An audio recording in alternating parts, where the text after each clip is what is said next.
హైదరాబాద్లోని electronics corporation of India ECIL ITI trade apprentice ఖాళీల భర్తీకి నోటిఫికేషన్ విడుదల చేసింది. ఈ నోటిఫికేషన్లో మొత్తం 412 పోస్టులున్నాయి. ఇందులో electronics mechanic 95, fitter 130, electrician 61, computer operator and programming assistant 51, mechanic refrigeration and AC technician 3, turner 15, welder 22, machinist 12, machinist G 2, painter 9, carpenter 6, plumber 3, mechanic draftsmen 3 పోస్టులు ఖాళీగా ఉన్నాయి. దీనికి అర్హత గుర్తింపు పొందిన సంస్థ లేదా బోర్డు నుంచి ఐటీఐలో ఉత్తీర్ణత సాధించి ఉండాలి. సంబంధిత ట్రేడ్లో ఎన్సీవీటీ సర్టిఫికెట్ కూడా పొంది ఉండాలి. ఇక వయోపరిమితి చూస్తే 18 నుండి 30 ఏళ్ల మధ్య వయసు వారే ఉండాలి.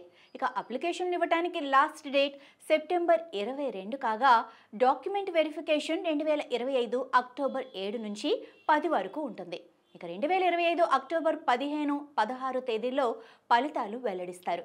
ఎంపికైన వారికి ట్రైనింగ్ 2025 నవంబర్ 1 నుంచి ప్రారంభమవుతుంది. ఇక సెలక్షన్ ప్రాసెస్ ఐటీఐలో సాధించిన మార్కుల ద్వారా అభ్యర్థులను ఎంపిక చేస్తారు.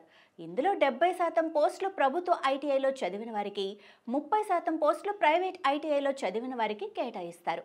ఇక పూర్తి వివరాల కోసం www.ecil.co.in వెబ్సైట్లో సంప్రదించగలరు.